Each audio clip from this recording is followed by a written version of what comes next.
Good evening. The host would like you to unmute your microphone. You can press star 6 to unmute. All right, so good evening. My name is Richard Lewis Brown, the Local 1000 president. Today is September 8th, 2021. Tonight, Local 1000 listens to you. Here,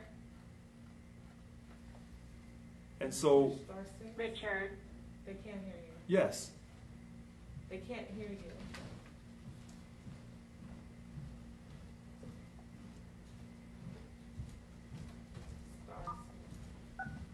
You are unmuted. all right. Good evening, I'm Richard Lewis Brown. Tonight on Local 1000 listens to you. We take calls from everyone regarding Local 1000. Today is September 8th, 2021. Without any further delay, we'll get started. And so our first caller tonight, I see People just couldn't hear. Vera Holloway. Good evening, Vera. Vera.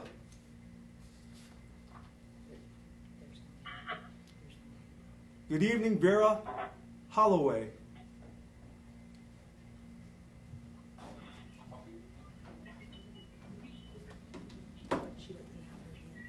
Okay, so we lost that caller. We'll go to the next caller. We have Kelly Newby. Good evening, Kelly. Good evening. Oh, yes, so go ahead. I missed Frank Askin, so go ahead, Kelly, and then we'll go back up to Frank Askin. He has his hand raised. Did you want to say anything, Kelly, or did you want to go back to Frank?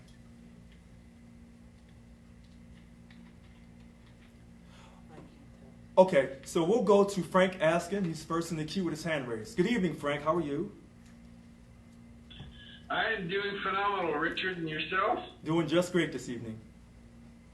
So, interesting fact yesterday. I walked out to my mailbox, and I found this little piece of literature in my mailbox. And so I would like to know, being on the Coke committee, how did our union pay for these little CalPERS flyers? Was it through Coke funds? Because I'm hearing on Facebook that it was either Coke funds or PAC funds. And also, my second question is, in yesterday's video, you talked about transparency. Okay, I'm fine with that. Transparency. You say transparency? Why aren't you letting Vice President David Jimenez, Secretary Treasurer, open up the books? I mean, what are you and Donna Snodgrass trying to cook there at Local 1000? And my third point that I would like to make also is that SBAC is still on the calendar for December. There's no reason that SBAC should be held until December. Well, we can't move it up to the end of the month. The only reason that I can find is that I've heard on Facebook that you've got an attorney that has some professional negotiators on his team, and you're trying to let the professional negotiators run our bargaining, which is wrong in my view. So that's all that I have to say tonight. Thank you very much, sir. Okay, so you've asked quite a few questions. I'm going to try to answer them as quickly as possible, Frank. I'm glad that you called in. Number one, the Chief of Staff, Donna Snodgrass, is not cooking the books. I'm going to say it again. The Chief of Staff, Donna Snodgrass, is not cooking the books. No one here at Local 1000 is cooking the books. I am for transparency. If anyone wants to take a look at the books, there's a procedure to do that. It's not a big deal. Number two, the flyer that went out for CalPERS, because it relates to our contract as far as our pensions are concerned and the money we pay for our healthcare costs. That's something that's very serious, and that money did not come out of the COPE fund. You also talked about the SBAC for December 11th and 12th. Yes, it's on our website. We have an open and transparent website, and there's no outside negotiator that's involved with the SBAC. The SBAC has been set, and we are working to ensure that we have a great SBAC this year on December 11th and 12th. But thank you for your questions, Frank. So, next caller, Craig Nelson. Go ahead, sir. Okay, it's not letting me. Okay, there we go. Can you hear me now? Absolutely. Go ahead, Craig. Yeah, my call is also on the flyer that I got from the mail. I'm trying to figure out, I thought the endorsed people were Miller and Pacheco on this, and I'm trying to find out, when did this happen? Who did this? And you're saying it wasn't from Coke, but it was from other payments from either a PAC or dues. Did this go through the board at all? Was this just, who made this decision and how was it made? So I'm glad that you called in. The CalPERS selection, the former president chose to endorse David Miller and Jose Pacheco. And Hold on. Don't talk about the last president. No, How well, hold on a second. I allowed you to speak, so I expect the same courtesy back. So what I'm getting ready to tell you is the former president chose the other two candidates, the former president. And she didn't go through the board or through anyone. She chose that on her own. So in this particular situation, now that I'm the current president, and I spoke with the statewide officers, a decision was made to go with Tiffany Eamon Moran and Margaret Brown. So I'm no different than the former president on certain issues. So that decision was made. Wait a minute. You're doing things differently, you said. That was your campaign process. You're absolutely right. And you are saying that the only people you talked to about this were Annika, David, and Irene Green. I didn't get a chance to speak to Irene because she hadn't been sworn in yet. So what I'm telling you is this, So Craig. you're saying her input wasn't needed? Craig Nelson, she had not been sworn in yet, and a decision had to be made. And when we looked at the current situation about David Miller, when he had voted to increase our costs for our represented employees of Local 1000, I made a decision, and I spoke with the other officers, that this was the best thing to do. Now, you may like the decision, you may not like the decision, but I'm glad that you called in. Thank you for your time, sir. Next caller, Denise Quinn Allen. Go ahead, ma'am.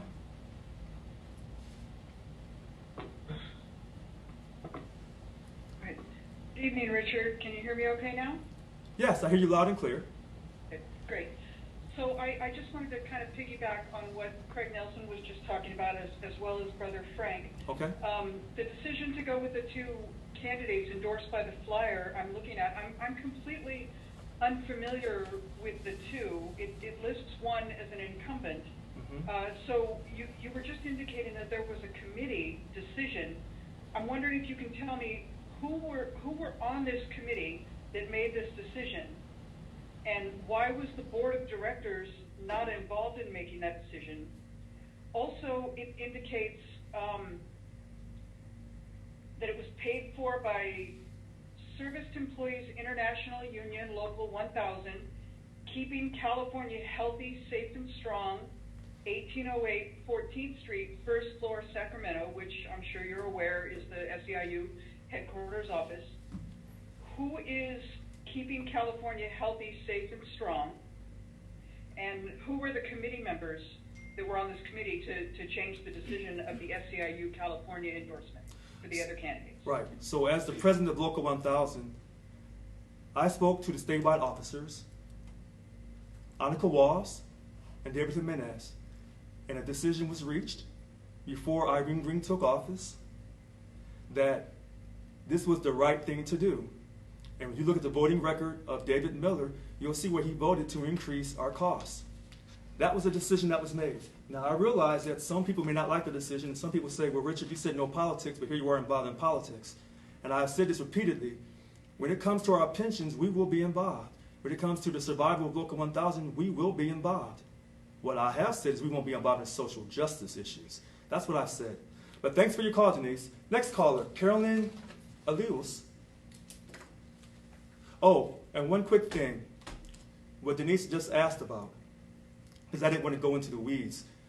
The information on that flyer is a PAC. That's our Independent Expenditures PAC. That is different than our COPE PAC. All right, so go ahead, Carolyn.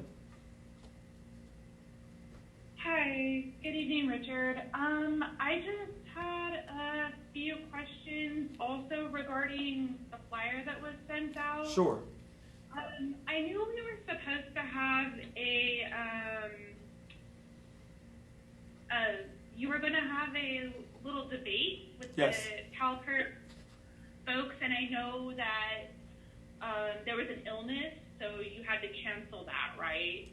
And it was supposed to be rescheduled, but it was never rescheduled. And then all of a sudden, we got this mailer endorsing these two candidates, which you've just explained was an executive office decision and not a member decision. Right.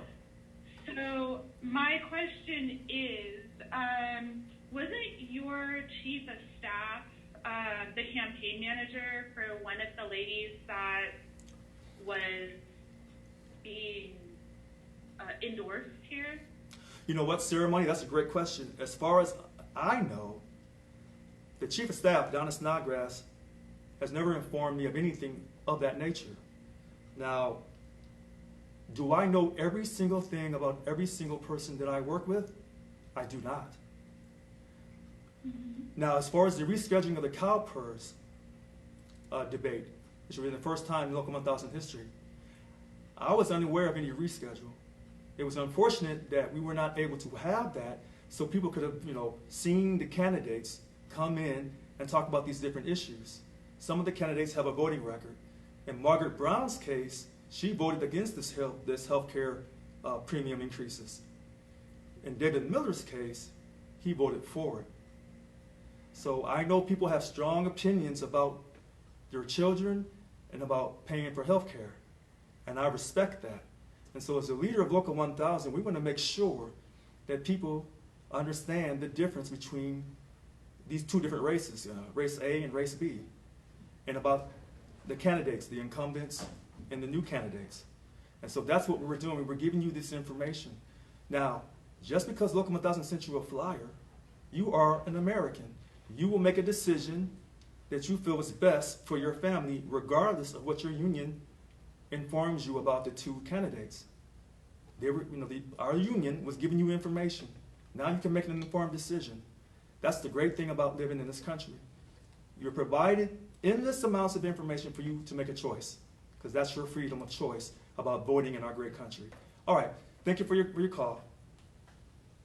Do we have...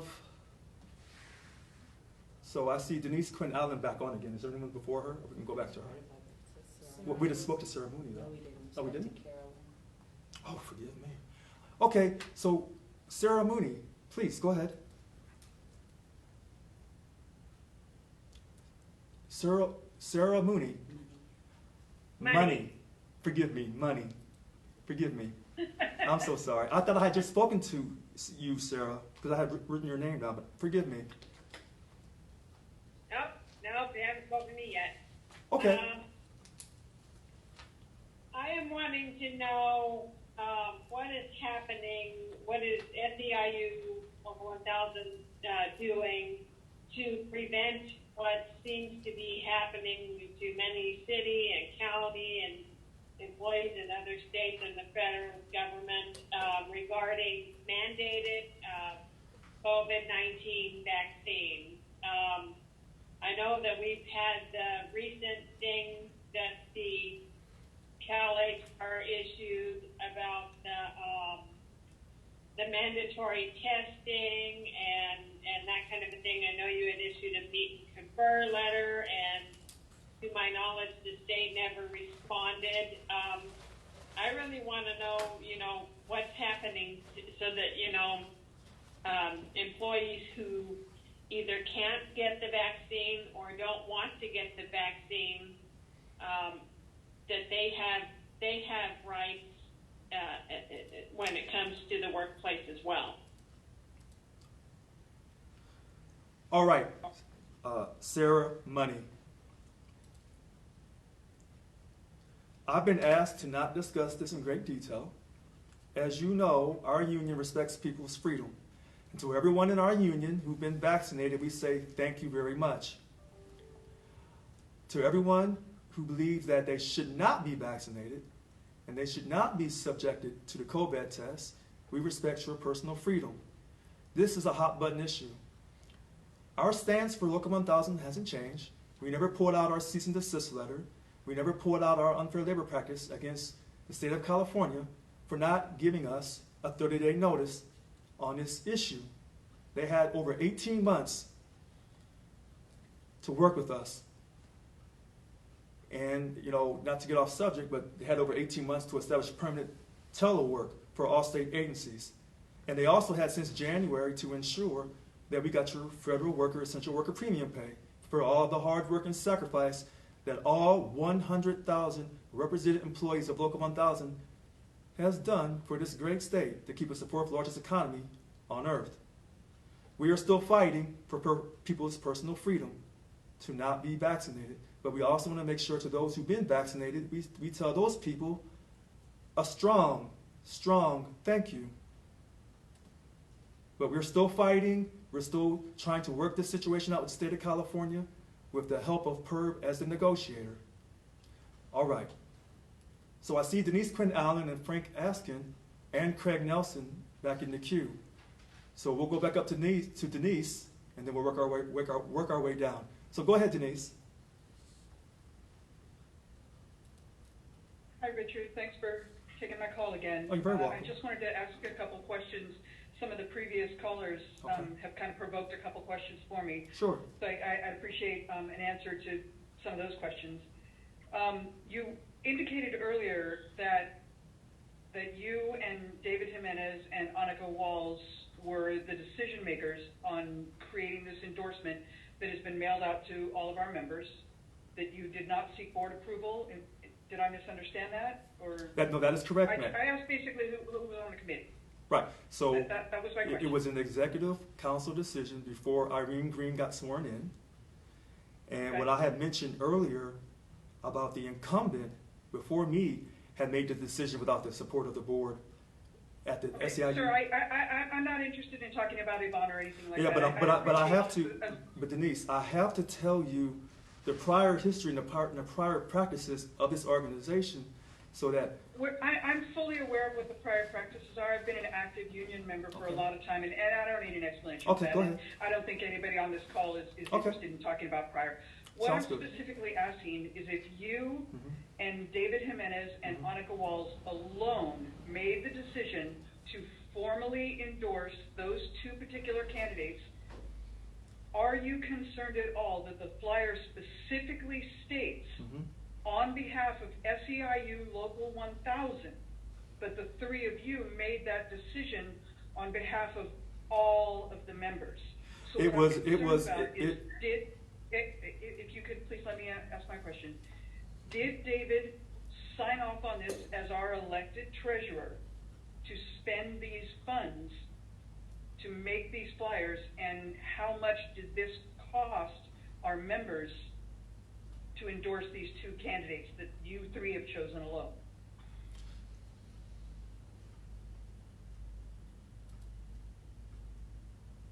You want to respond now? Oh, you mean, okay. So, a decision was made, led by me, and I don't want anyone to say that Annika and David, made me do something. I'm the president of Local 1000. No one makes Richard Lewis Brown do anything. So at the end of the day, a decision was made. Now, some people may not like that decision that I made in conjunction with Annika and David. However, at the end of the day, I'm overall responsible. So if people want to have a problem with what went out, you're not going to have a problem with David Jimenez, you're not going to have a problem with Annika Walls, and you're most definitely not going to have a problem with the Chief of Staff, Donna Snodgrass. Let me be crystal clear, in case you didn't hear me the first time. At the end of the day, a decision was made on what Local 1000 was going to do to support or, quote, offer information.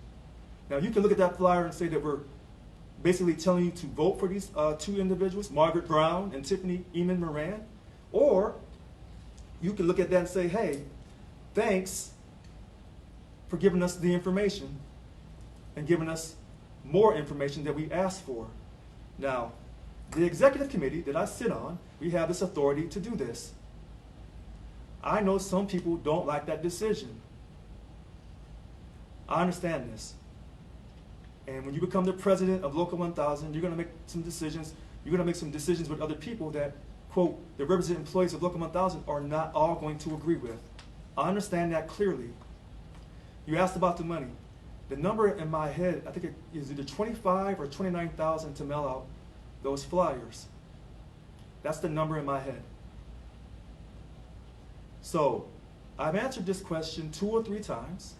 I have taken full responsibility, and I've asked you to not hold David Jimenez, the Secretary-Treasurer, Annika Was, our VP for Organizing Representation, and our Chief of Staff, Donna Snodgrass, responsible for any of these actions.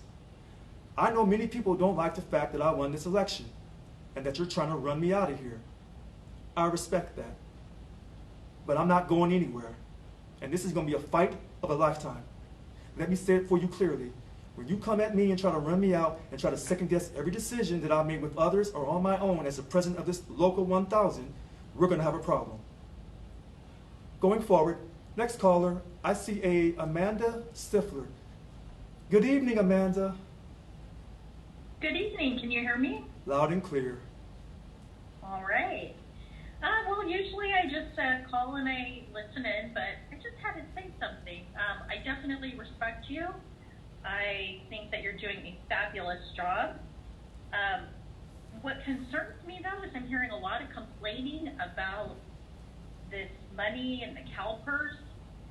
Where is the same conversation regarding Local 1000 giving $1 million, am I correct, to Gavin Newsom? And Wait, Amanda, before you finish Yes? that thought, before they jump on me on that, before you finish that thought, on June... I know that was right. was before you were sworn No, in. no, I no, do know that. right, but we have to be very clear because these people are coming from my neck.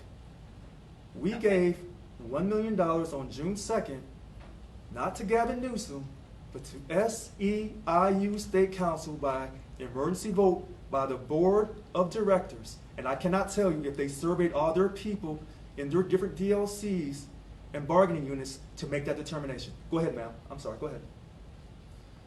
I was definitely not surveyed, and I don't know anybody else who was. I'm a single parent, Yes, ma'am. a single mother. My son goes to a UC. Did the state of California give me a 10% break on tuition? No. Did they give us any break on gas or rent? No. So what makes me very upset is people are complaining about all of this with the CalPERS. These people benefit us.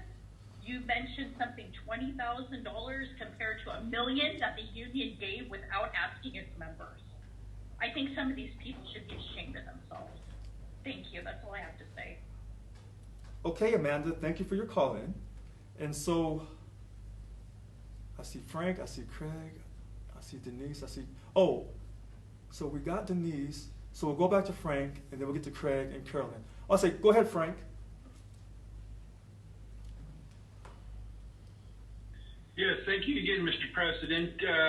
I see that we got Mr. Vincent Green, our IT chair, on the call tonight, and I just would like to know, coming up on September 19th, which is a Tuesday, it is going to be International IT Appreciation Day. Me, as an IT worker, would like to know, speaking on behalf of other IT workers, what the union is looking to do for us on that specific day. Are there any plans to hold anything or do anything special for IT workers within the state force? So Frank, thanks for your call. So I was unaware that September 19th is IT Day. What I'm working to do is to ensure that we have permanent telework for all 100,000 represented employees across all state agencies. I'm working to ensure that we enforce our contract. I'm working to ensure that somehow, some way, that essential worker premium pay will be paid to everyone represented by Local 1000. So my attention was not on the IT September 19th day. So I apologize for that. Okay, so the next caller is Craig Nelson. Go ahead, sir. Thank you again for this. The reason I was bringing this up mostly was that your campaign program was for transparency. Yes. You've been doing that very well with having your videos each week, and you're posting a ton of videos all the time. The issue we're bringing up on this is your were talking about telling us this transparency, but on this particular matter with CalPERS, Yes. you are not transparent. Okay. We just found out about this with something being mailed to us. You didn't talk to the board, which is basically what happened with the recall financing, but you just made the decision yourself, which is what you've been complaining about of previous things. You were going to change that, Right. which you didn't do. You just made the decision without actually going through basically the representatives we have on the board to see if they were in agreement with this. That's where the concern is you're saying you were going for changes, but now you're acting like it's all your responsibility. You can only do this, and that you don't want the board to be able to have their own voice in this. That really is for each DLC having their voices heard as their elected representatives. So you have time, though, to put out personal grievances on our website rather than talking to the membership about this. So, Craig, I'm glad you brought this up. You are muted. So, Craig, I'm glad you brought this up about the website and the quote, the war we're having within the union. So, I'm sorry. The host would like you to unmute your microphone. You can press stop. You are unmuted. Okay, so I'm glad that Craig talked about the transparency on the CalPERS decision. And I realized when that decision was made, a lot of people were not like that. And so what I was simply trying to do is bring attention to this. And I'm not telling you that you have to vote for Margaret Brown, you have to vote for Tiffany Eman Moran. You may still stay with David Miller and Jose Pacheco. What I'm simply saying is the voting record of David Miller is horrendous. And that when our money goes up, when we pay for our health care in January, and you're going to say, who voted for this? You're going to realize that David Miller voted for this, but the one person on that board who did not vote like that was Margaret Brown. So that's a big deal. And so here I am trying to save you money, and so a decision was made in somewhat of an emergency fashion. And I realize that you may not like that, and you may say, well, hey, you didn't survey the board, or you didn't survey the membership. But what I would say is a lot of things are going on right now. The DLC presidents haven't surveyed their members either, or their represented employees in their DLCs on the actions they're taking against me. So it appears that we have a situation within our union. But we'll get through this. Have I made some mistakes since I've become president in my first, is it 70 days? Or 75 days? A lot of people would say yes. Am I a perfect person on earth? No, I'm not. So I realize that sometimes the decisions that I make, you're not going to like. I get that. But with all this stuff that's being said about me on Facebook, and we can go lie after lie after lie after lie, I've never lied to you. Now, have sometimes I've been given inaccurate information? Has there been times when I've miscommunicated and I was thinking one thing and someone else thought something different and we were on different pages? Sure. Sure. We'll get this figured out. Okay, so the next caller, Carolyn. Go ahead, Carolyn.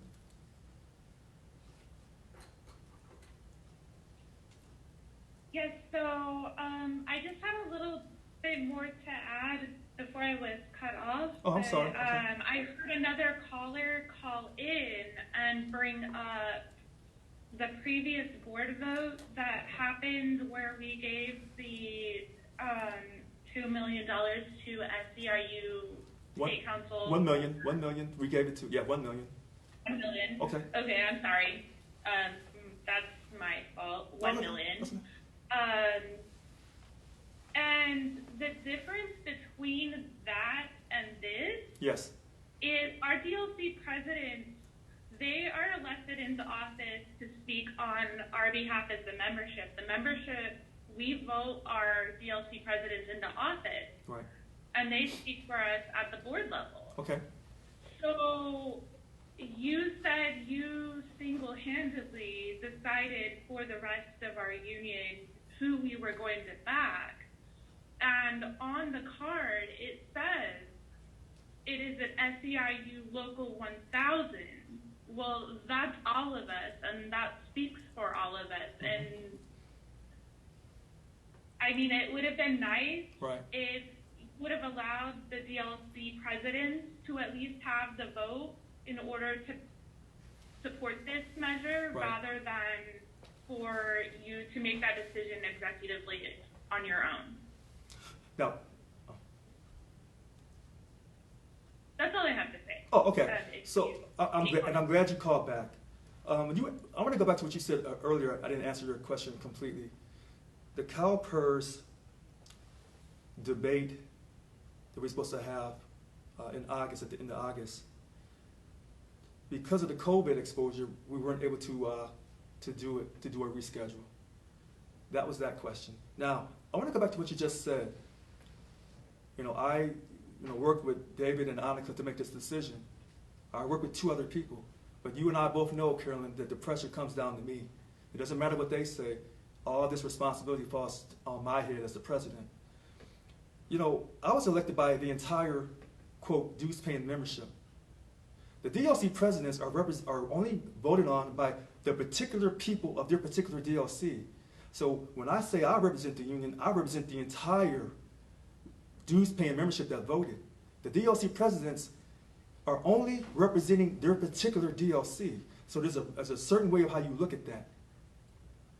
And so when people talk about, how did you get here, Richard? Are you representing everyone? Well, first I have to remember, how did I get here? Why am I sitting here? Because 2,637 people put me here. And they went across all the DLCs, not just one particular DLC. And then here's the other thing. I was voted on and won an election. Some of your DLC presidents ran unopposed. So they weren't voted on. No one voted against them. So they just either maintained their positions or got into their positions with no vote at all. That's very important to understand that. All right, but I'm glad that you called back. And I understand, about maybe if we could have been more, transparent and asking people, doing a survey about the CalPERS candidates. That's a very good question, and I cannot ignore that. And so some people, when that decision was made, some people said, Richard, are you sure this is what you want to do? Are you absolutely sure? Because they said, if this goes sour, it's going to be you're going to be on the line. They're correct. All right, so let's move on. So we spoke to Denise Quinn Allen. So let's go to DLC President Maria Skelton. 725, Maria Skelton. Go ahead, Maria. Hi, can you hear me? Loud and clear. Hi, thank you. Good evening, President Brown, and thank you for accepting my call. I just wanted to say thank you for responding to my email within few hours. I think I sent in almost a super long email, probably almost 12 o'clock at night, and within a few hours you respond. And I just wanted to say thank you. I was begging and asking for assistance for my DLC. I'm not going to go into all of it again, but I just wanted to say thank you for responding, and with a quick response. I know I sent you a few emails, but you always been up on it and with a quick response, and I just wanted to say thanks. You're very welcome. Very welcome. Thank you for calling in. All right, so one quick thing on that. I do respond to emails. If I cannot respond to your emails fast enough, I apologize. I do get a lot of emails and texts and calls, and I try to respond to every single person. Can I make everyone feel 1,000% great every single day? I cannot, but I'm trying, and I haven't given up. All right, so the next caller, Gusei. Good evening, Gusei. Hi there, can you hear me? Yes, loud and clear. Hi, I wanted to ask if you're aware of the issues within the scientific aid classification.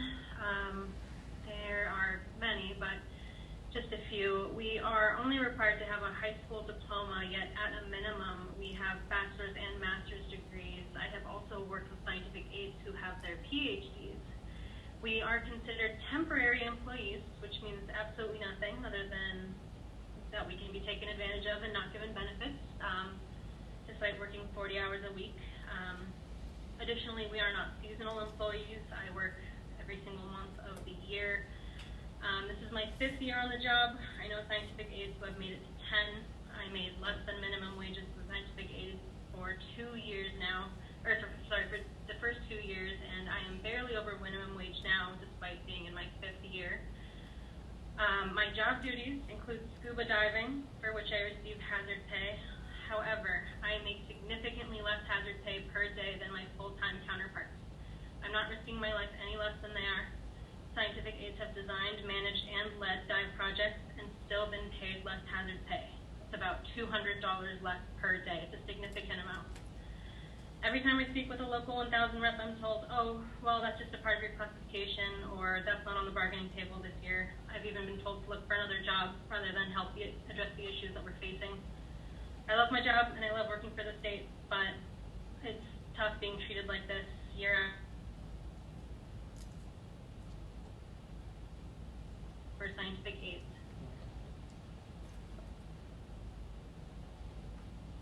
So, Goose Egg, thanks for your call.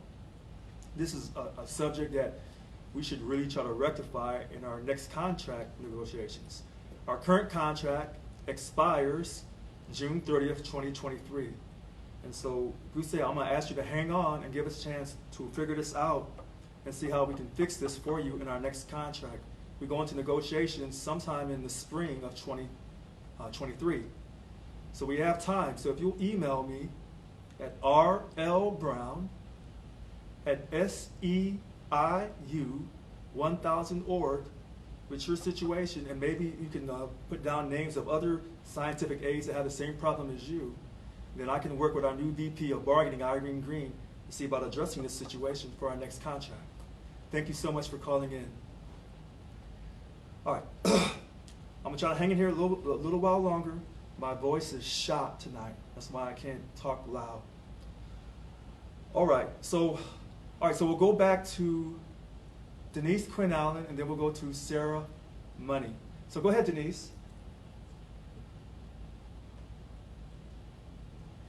Hello, Richard. I'm sorry to keep calling back. Okay. This is literally titled Local 1000 Listens to You. Yes. But with the way I'm speaking and then I'm muted and we have to just listen to you, you respectfully try to limit people to 2 minutes, but you tend to talk for about 20. So I'd like it if you would listen to me. I'm trying to talk to you as a member, and would it be reasonable to not be muted and that you and I can have a conversation? Because I'm tired of raising my hand and trying to get back in the queue and people trying to listen to me. But a couple of the questions that I'm concerned about is, you've indicated not to hold David and Annika accountable for the endorsement, that we've spent $29,000 on. You said that it was solely your decision. My question is the reasoning behind that. You were complaining about Yvonne and the $1 million donated to SEIU California on behalf of Gavin Newsom. That went to the board, and that, the people were consulted, and there was discussion, there was debate, there was a lot of information. What I'm wondering is I'd like your explanation for what made you make this decision to spend $29,000 of our dues money to endorse two candidates, especially one. I'm sorry, forgive me, I can't recall her name, but she wasted $80,000 of dues money in a frivolous lawsuit that was thrown out by a court judge, and it cost $80,000 for this lawsuit. I apologize, I can see the confusion on my face, I can't recall her name, but what I'm concerned about is, did you vet the two candidates that you're endorsing with our dues money? And can you justify the reasoning behind endorsing such candidates when it didn't go to the board like Yvonne did with $1 million to Gavin Newsom? Why did you personally take it upon yourself to make this decision on behalf of the 100,000 represented employees of SEIU 1000?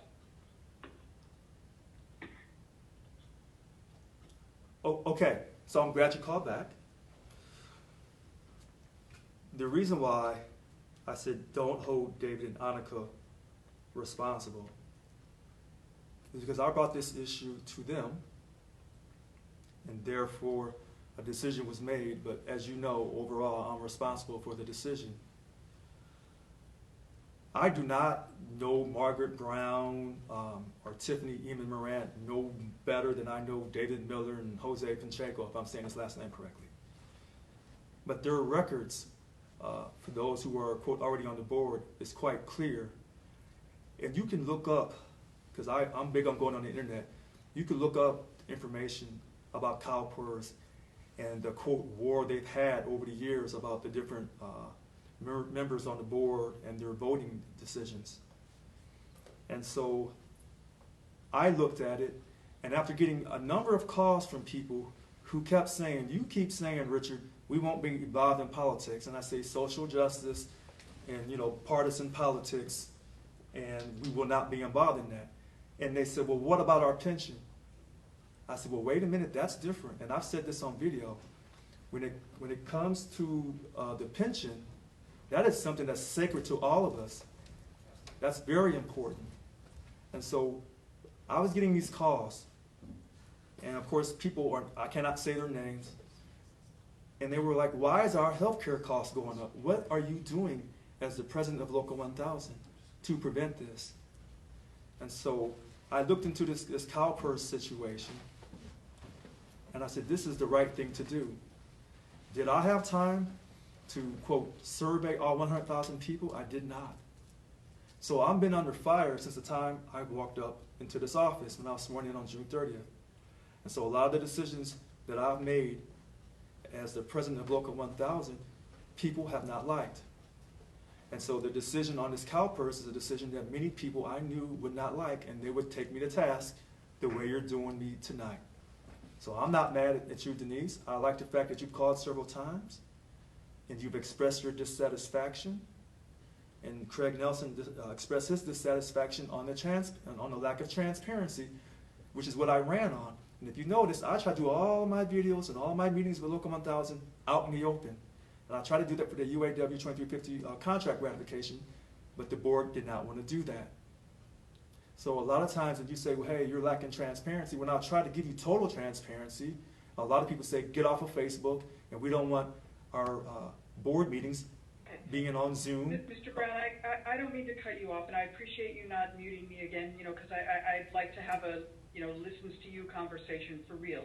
I appreciate that. But you're not answering the question that I asked you. I specifically asked you, since you didn't take this to a board vote, since you didn't really, you don't want us to hold David and Annika accountable, you're claiming to solely have made this decision on behalf of the members. So I'm asking, how did you vet the two candidates that you are asking the Local 1000 members to vote for? Because this is our retirement, and it's a very important decision. Yeah. Voting is critical. Right. So I'm asking, how did you vet these members? And I answered your question. I went on the internet and I looked the people up. That's how I vetted it. And I told you I don't have a personal relationship with none of these candidates. So I answered your question, but maybe, you know, I didn't say it the way you could receive it. But I looked these people up on the internet, and anybody can look these people up on the internet. So that's what I did. But I want to thank you for calling back. I'm sorry, and that's what I did as well. But what I found on the internet about one of the candidates is that she spent $80,000 of our retirement funds on legal bills. Who is this person you're talking? Who is this person you're talking about? One of the two that you endorsed. I can't recall her name, and I humbly apologize. Okay, no worries. Then I'll go back and try to look it. I'm gonna go back and try to look this up, because if I've made a mistake. So what I'm saying is that she's spent $80,000 of our retirement funds on legal bills after she filed the claim that she had been improperly disciplined by the CalPERS board president. That was the lawsuit that I found when I Googled her. And she wasted $80,000 because the judge that reviewed the case claimed that there was no marriage, she submitted no evidence. So I mean, you understand that it's a tremendous responsibility being a president of a union, and you're representing hundreds of thousands of people, and I'm sure you can agree, you know, heavy is the head that wears the crown. It's a tremendous responsibility. So I'm wondering if you could kind of reassure our members how you vetted specifically the two candidates that you're endorsing. And so I've already answered that question. I looked up these people on the internet after I had taken numerous calls about why is our healthcare costs going up and what's all these rumors that I'm hearing. So I tried to answer this question. If I have made a mistake, I'll be quick to tell you because I'm transparent. And so a lot of people have not liked the decisions that I've made since I became the president of Local 1000. But some people cannot respect the fact that I won the election either. So, but I expect the criticism. The criticism will keep coming. And even though people are trying to run me out of office, and I know they haven't surveyed their people and their DLCs, they haven't done no surveys to do that, this is where we're at in Local 1000. But let's move on, because my voice is about shot, and I'm trying to hold through to at least 7:30. So we've already talked to Sarah Money. So we're going to go to Rory Hill. Yes, Rory, good evening. They're not connected to audio. So Rory Hill is not connected to audio. Okay, so it is now 7:21. I'm going to try to hang on for 9 more minutes.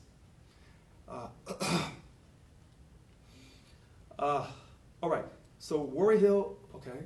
So now I have Angela Pruitt. Oh, wait, I see. Okay, so we want to go with Angela Pruitt, but I see Sarah Mooney waving at me. So we want to go to Sarah Money, I'm sorry. I see her waving at me. I see you, Sarah. So can we go to Sarah, and then we'll jump back up to Angela Pruitt? Yeah, I just wanted to say one thing to President Brown.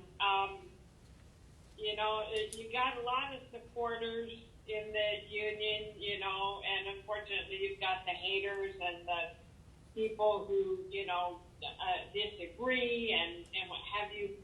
I'd like to see more of your videos on Facebook. I watch them periodically, but the one thing that I have a really hard time with is the amount of time you spend addressing what I'll call the haters and you know, pointing out, oh, that's a lie, that's a lie, that's a lie, and you know, and these people, you know, can't accept that I lost or that I won the election and da da da da da da. I would like to see you spend less time going through all of that and addressing all of that in your videos, and more time talking about the issues that are important to the Local 1000 members like myself.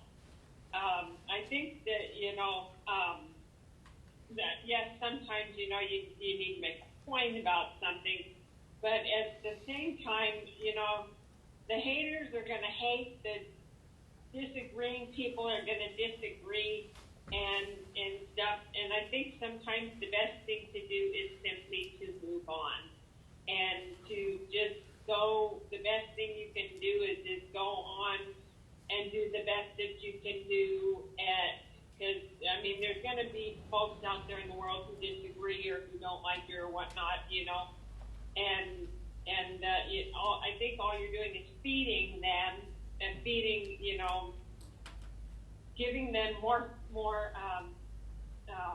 fuel for their fire when you put these videos out that are addressed, that, you know, are attempting to, you know, say, oh, that's not true, or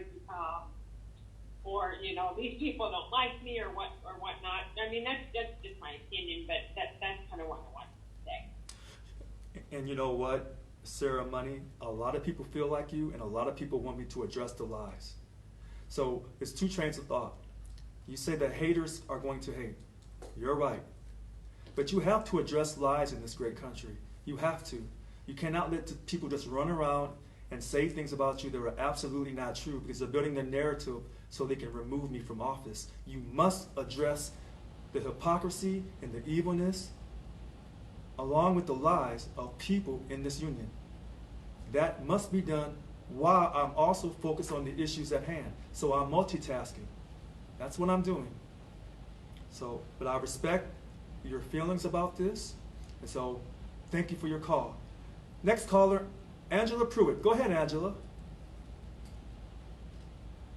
Good evening, Richard. Thanks for taking the call. How are you? I see that you're not feeling too well tonight. You're trying to hang in there. Trying to hang in. Thank you. Okay. So one thing I want to address, I know the lady Denise was saying, you know, you kept cutting her off, but I didn't witness that. You let her speak, but said she had to keep raising her hand. But I guess it's because you're trying to allow other people to get in as well. But what I want to say is that you told them you had an open door. They can come see you. They can call you. They can email you. If you want to have a conversation, just call you or email you and set up some time to talk with you. That's the best way to do that.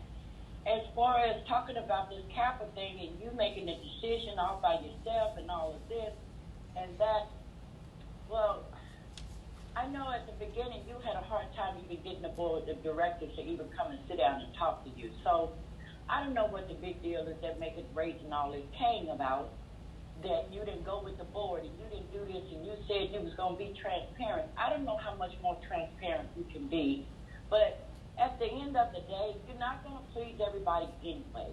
So you're always going to have somebody that's going to disagree, don't like what you said, don't like what you put on tonight, don't like, this and that, don't like that you got these two flags behind. It's always going to be somebody that's like that. My thing of it is like the lady who just came before me said, you do have a lot of supporters. So we're going to continue to do that, no matter what the haters say, all these people that come on and want to bash and carry on tonight or whatnot. Let them do that. I mean, they feel better about themselves by getting on this call and saying all this stuff out here instead of just saying, okay, we got a new president, we're not going to like everything that he does and say, but we're going to support him anyway. Because they did it for 13 years for a tyrant. So I don't know what the big deal is. I just wish everybody would stop all this infighting, get themselves together, try to have some solidarity, whether they agree or not. It's okay to agree to disagree, but we don't have to get on here and do all this every single Wednesday night. You people, stop it. Thanks, Richard. Well, thank you for calling in. The only thing I can say, Angela Pruitt, I got my Ralph Lauren, or is it Ralph Lauren? I got my little shirt on, so I'm feeling okay. I wish my voice was here. Thank you for calling in. Thank you so much. All right, so we're going to try Rory Hill again, and then we'll get to Tommy and Betty, and then we'll stop. Good evening, Rory. Can you hear me? Loud and clear. Go ahead, ma'am. Oh, sorry. I'm sorry earlier that I wasn't connected. Sorry no about that, worries, no 'cause I know that held up your time. No, that's okay. But I just want to thank you for having these meetings. This is my first time participating, and I've worked for the state for about 3 years now. Prior to that, I was in private, and there's no union, of course, involved. So this is all very new to me. I'm still trying to figure out how everything works. But I just want to say thank you for doing this. There's not too many politicians in general that are having meetings like this and letting people call up, and whether they agree or especially if they disagree with you, you're willing to sit up here and take it. So I just want to say that, I really appreciate that about you. But my only question is there an easy way to go to the website to find out what, as far as if we are going to get an increase, yearly, where you could easily find out whatever your bargaining unit is, to easily see what that would be? Rory, as far as pay increases, our contract negotiations will start in the spring of 2023 because our contract ends June 30th, 2023. It does not end next year. Okay, I'm sorry. I meant that what was negotiated, because there was so much going on between COVID and this got stopped and that got stopped, and so I know something I think is put back in place for next year, but I'm just wondering, is there any place online where you can easily find that? So there's no anything that was renegotiated or done as a side letter, that side letter agreement should be up online. The second side letter as well as the first side letter. I'd have to look on the website, but we have tried to restructure the website to find certain information a lot easier. So we'll keep working to improve. We'll keep working to improve that. Okay. Thank you. Oh, you're very welcome. Thanks for calling in. I really appreciate it. All right, so we're gonna try to. It's 7:30. We're gonna try to get through Tommy and Betty and Hillary Barboza, and then we're gonna stop. Okay, so go ahead, Tommy Cornelius. Hi, and thanks for taking my call. I have a question. However, I'm not sure if this is the right forum for this. I'm in DLC 782, and I've been trying to find out who the rep for my DLC, the union rep. I've been trying to call for about a month now to get in contact with somebody, and I left several messages, and because I do need some help and assistance at my DLC, at the DLC I'm in. And I haven't had any response, and nobody knows who the representative, if we even have one at DLC 782. So I was trying to figure out how do I go about this. I called and called and called, haven't returned, nobody returned my phone call, so I'm kind of stuck and need assistance. So, Tommy Cornelius, thanks for calling in. We'll get this straightened out first thing in the morning, sir.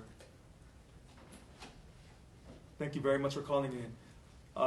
Next caller, Betty Jackson Stewart. Go ahead, Betty. Good evening, Richard. How are you? Doing just great. Great. I'm glad to hear it. And I just want to say this. Last week I was on a call.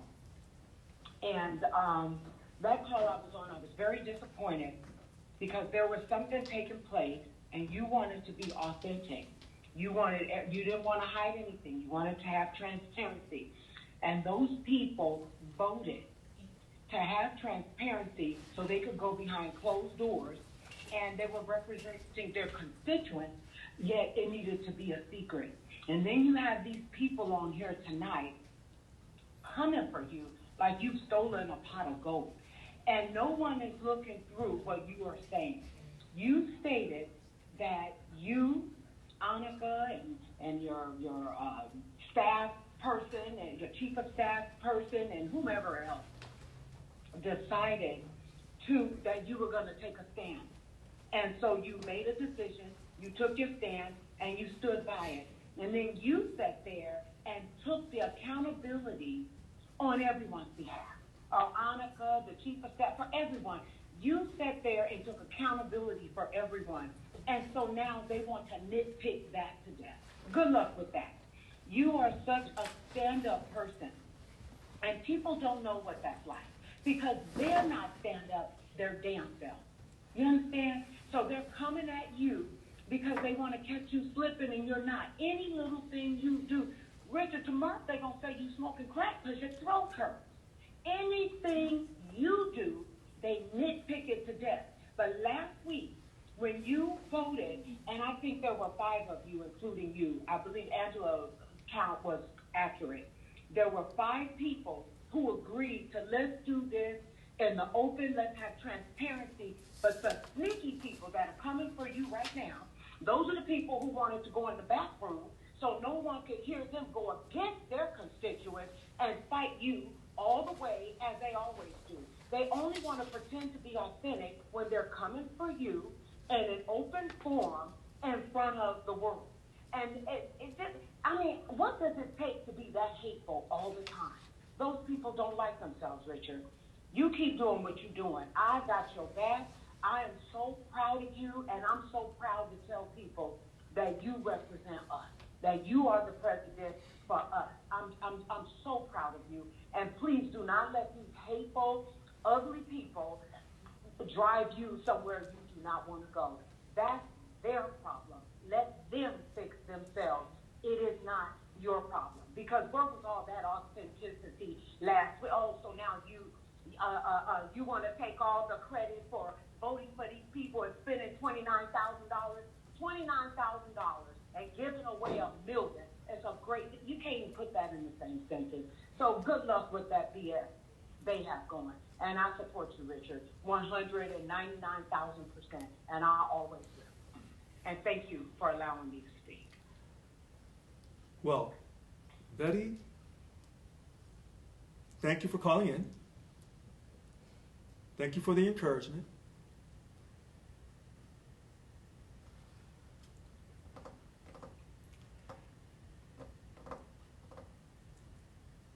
You know, I want to read you the names of the people last week who voted to keep this transparent.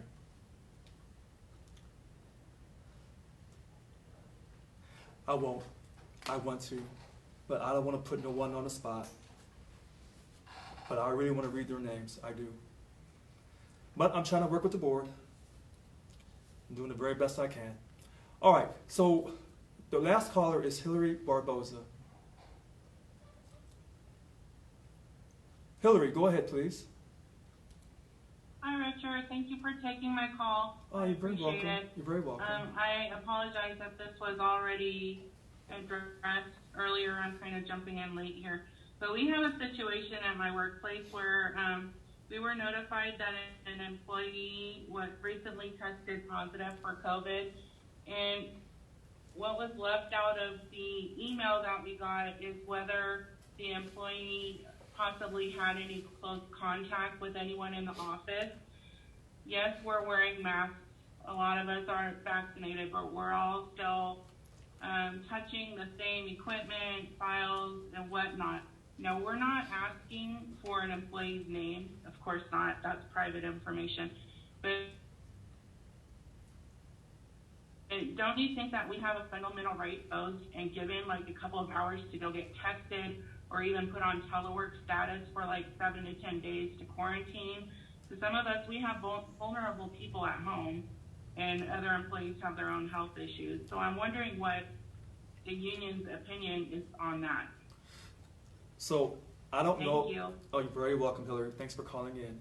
Look, I don't know the whole situation about your work site, and I'm not going to try to talk about this openly without having all the facts. So hopefully you can contact your job steward so he or she can take a look at what they told you in that email. And if you don't have a job steward in your work site, then I want you to call our MRC at 866-471-7348 so we can get this investigated for you. But I don't want to try to do this online on this particular situation. All right, we're going to do one last caller, Raymond Rios, and then we're done. So good evening, Raymond. How are you this evening? I'm doing well. How are you? Thank you for taking my call. Oh, I'm fine, sir. How are you? Fantastic. I was curious to know if there was any new updates for statewide telework policy that you can share with us, or how those negotiations are going. Sure. So we sent out an email a few days ago about permanent telework. And so we're in the process of speaking with CalHR. I can't tell you much more past that because it's somewhat of a tedious process. And the answer for you is we're not moving as fast as you want us to move to ensure we have permanent telework for at least 75 to 80% of represented employees of Local 1000, and that we have a permanent telework plan across all state agencies.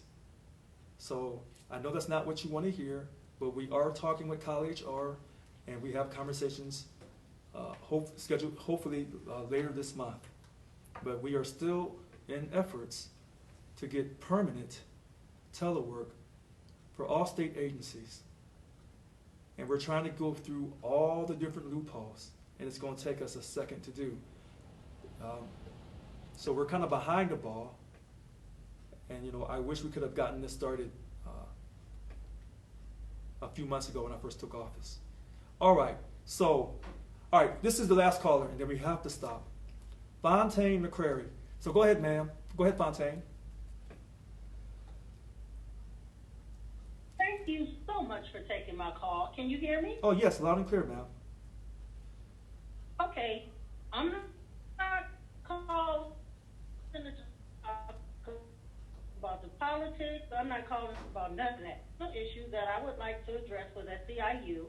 I received an AA last December, January 2020. I went to court with State Personnel Board in May 2021, and I had my AA revoked. How long is it going to take for me to receive my 10 days back pay with interest, or who do I contact to find out what's going on with that? So, I'm glad you called. You should be able to call our MRC in the morning at 866-471. Take your time. Yeah, 471-7348. Someone there should be able to assist you on why the state of California is taking too long to get your money after you successfully had your situation addressed.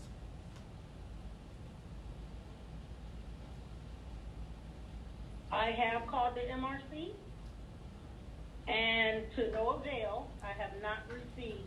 I don't even know. I haven't even pointed in the right direction. I don't even know what to do after that. They told me to call Kevin Peralta, which I've done that too.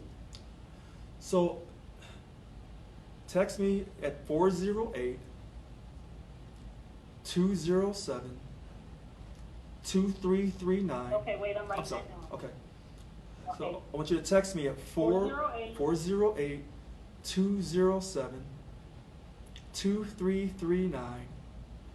And then you'll text me in the morning for a reminder so I can call the MRC to find out why they're not responding to you. Thank you so much. I appreciate it. You have a great rest of your day. Oh, okay, you too. All right, everyone. I want to thank everyone for calling in. If I couldn't get to all your questions, we'll do this again next Wednesday night at 6:30. Local 1000 listens to you. My name is Richard Lewis Brown, the Local 1000 president. Today is September 8th, 2021. Thank you and have a great evening.